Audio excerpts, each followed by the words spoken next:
ఆడుదాం ఆంధ్ర అనే ఒక జోకర్ ప్రోగ్రాంకి రూపుదిద్దిన ఆంధ్ర రాష్ట్ర ప్రభుత్వం ఈరోజు సచివాలయాల్ని ప్రాతిపదిక చేసుకుని 8,000 దాటిన క్రీడా మైదానం ఉన్నట్టుగా 8,000 క్రీడా మైదానాల్లో క్రీడా పోటీలు అవుతున్నట్టుగా ఒక భ్రమలో బ్రతుకుతూ దాన్ని వైడ్ పబ్లిసిటీ ఇచ్చుకుంటూ 120 కోట్ల రూపాయల ప్రజాధనాన్ని ఖర్చు పెడుతూ అందులో క్రీడాకారులు లేరు, నాణ్యమైన క్రీడాకారులు, అంపైర్లు లేరు, క్రీడా నియమాలు లేవు.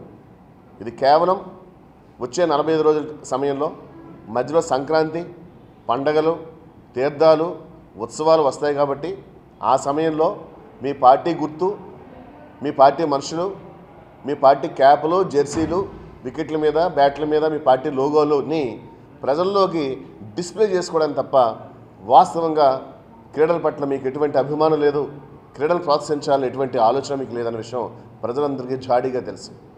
ఈ పథకానికి సంబంధించి మాత్రం 120 కోట్లు ఖర్చు పెట్టడాన్ని జనసేన పార్టీ ప్రశ్నిస్తుంది, ఖండిస్తుంది. ఆ 120 కోట్ల రూపాయలతో ఎంతోమంది అవసర క్రీడాకారులు మీరు ప్రోత్సహించవచ్చు, కొన్ని స్టేడియాలు నిర్మించవచ్చు, కొన్ని స్టేడియాలకి రిపేర్ చేయించవచ్చు, కొంత క్రీడాభివృద్ధికి పాటుపడవచ్చు. సాక్షాత్తు క్రీడా మంత్రి రోజాకి క్రికెట్ ఆడడం ముఖ్యమంత్రి నేర్పుతారు. ఒక స్పీకరో మంత్రో క్రికెట్ ఆడుతూ పడిపోతారు, బ్యాట్ విరిగిపోద్ది, వికెట్లేమో పనిచేయవు, షటిల్ బ్యాట్లేమో ఒకసారి ఆడితేనే విరిగిపోతుంటాయి. ఇందులో కూడా మళ్ళీ మీరు ఒక స్కామ్, ఒక అవినీతి, ఇటువంటి పథకాలు మీరు రూపొందించుకుని ప్రజలను మభ్యపెడుతూ సందట్లో సడేమేలాగా విశాఖపట్నంలో కాస్ట్లీ భూముల్ని మీ అనుయాయులకి తక్కువ రేటుగా కట్టబెట్టుకుంటూ అవంతి లాంటి వాళ్ళకి స్కూల్స్కి 100 కోట్ల రూపాయలని 10 కోట్ల రూపాయలు ఇచ్చేస్తూ మళ్ళా వచ్చే మీ ప్రభుత్వంలో గ్రామీణ ప్రాంతం దగ్గర నుంచి ఎక్కడైనా మిగిలిపోయిన భూములు, చిన్న చిన్న భూములు, రైతుల భూములు లేదా సామాన్య సన్నకారు మనుషుల భూములు వాటన్నింటినీ కొట్టడానికి ల్యాండ్ టైటిలింగ్ యాక్ట్ని కొత్తగా తీసుకొచ్చారు, ల్యాండ్ టైటిల్ డీడ్ యాక్ట్ని.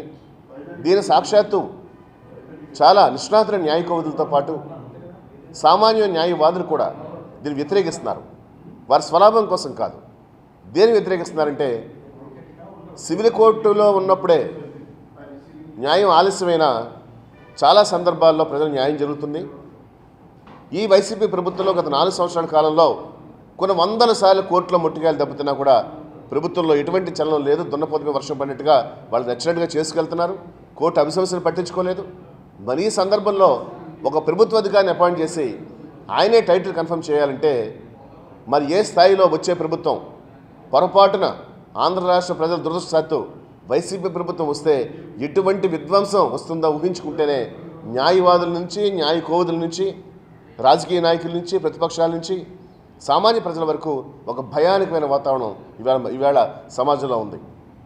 మీ చెప్పు చేతుల్లో ఉండే కొంతమంది అధికారులు పెట్టుకుని మీకు నచ్చిన భూమిని మీకు అన్వేసి మీ టైటిల్ కన్ఫర్ చేయిస్తే ఆ సామాన్య మనిషి అప్లేటింగ్ అథారిటీ మళ్ళీ హైకోర్టు వరకు వెళ్లాల్సి వస్తుంది.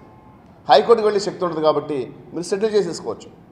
మీరు విశాఖపట్నంలో ఉన్న 100 వేలాది ఎకరాలను ఎలా కొట్టేశారో ఆ పోరాటంలో 10ల సంఖ్యలో హైకోర్టులో కేసు వేసి జనసేన పార్టీ మా స్థానిక కార్పొరేటర్ పీతలమూర్తి యాదవ్ గారు చేసిన పోరాటాన్ని, అది రుషికొండ అయినా సిబిసిఎన్సీ అయినా ఎన్నో 10 కేసుల్లో ఎంతో సమర్థవంతంగా పోరాడినా కూడా ఎన్నో 100,000 కోట్ల రూపాయలు మీరు కొట్టేసే వైనాన్ని ఈవేళ జిల్లా, రాష్ట్ర, దేశ, అంతర్జాతీయ స్థాయిలో ప్రజలందరూ చూస్తున్నారు.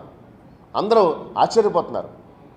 అంటే సహజంగా ఒక అవినీతి అనేది, ఒక దౌర్జన్యం అనేది లేదా ఒక ఆర్థిక విధ్వంసం అనేది వ్యవస్థలో ఉన్న మనుషులు చేయరు.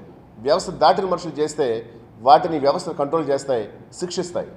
కానీ ఇక్కడ వ్యవస్థను నడుపుతున్న మనిషే వ్యవస్థను ధ్వంసం చేసి ఆ వ్యవస్థలో ఉన్న మనుషులను అడ్డుపెట్టుకుని చెప్పు చేతుల్లో పెట్టుకుని కీలుబొమ్మలుగా మార్చి 100,000 కోట్లు సంపాదిస్తుంటే ప్రజలు నిస్సహాయాలే చూస్తున్నారు. వీరికి అండగా జనసేన పార్టీ ఉంది. పవన్ కళ్యాణ్ గారు ఉన్నారు. వారి ఆలోచనల మేరకు వారి అడుగులో అడుగు వేసుకుంటూ పనిచేసే మాలాంటి 100,000 మంది నాయకులు, వీర మహిళలు, జన సైనికులు నిరంతరం పోరాడుతూనే ఉన్నాం. ఈ సందర్భంగా ఇంకో 48 గంటల్లో 2023 ముగుస్తున్నప్పుడు 2024 సంవత్సరంలో మొదటి 3 నెలలు ఒక భారీ యుద్ధమే జరగబోతుంది. ఒక ప్రజాస్వామ్య యుద్ధంలో ఖచ్చితంగా జగన్మోహన్ రెడ్డి పార్టీని భూస్థాపితం చేసి జనసేన పార్టీ, తెలుగుదేశం ప్రజాప్రభుత్వాన్ని స్థాపిస్తాయి. ఆ స్థాపించిన ప్రభుత్వంలో ఏదైతే గత 4.5 సంవత్సరాల నుండి మీరు చేసిన అన్ని విధ్వంసాలని, అన్ని అరాచకాలని ఒక ప్రత్యేకమైన వ్యవస్థ ద్వారా పూర్తి స్థాయిలో పరిశీలించి ఒక న్యాయబద్ధంగా, ఒక చట్టబద్ధంగా ప్రతిదాన్ని సరిచేసి ఎవరెవరైతే ఇన్వాల్వ్ అయి ఉన్నారో వాళ్ళందరినీ శిక్షించి మరలా ఈ రాష్ట్రంలో ఒక సుపరిపాలన దిశగా తీసుకెళ్ళడానికి, నిజమైన అభివృద్ధిని చూపించడానికి, నిజమైన సంక్షేమాన్ని చూపించడానికి, అవినీతి లేని పరిపాలన అందించడానికి జనసేన పార్టీ పూర్తి స్థాయిలో సంసిద్ధమై పెద్ద ప్రజా పోరాటం చేస్తుంది. దీన్ని ఇంకా ఉధృతంగా తీసుకెళ్ళబోతుంది.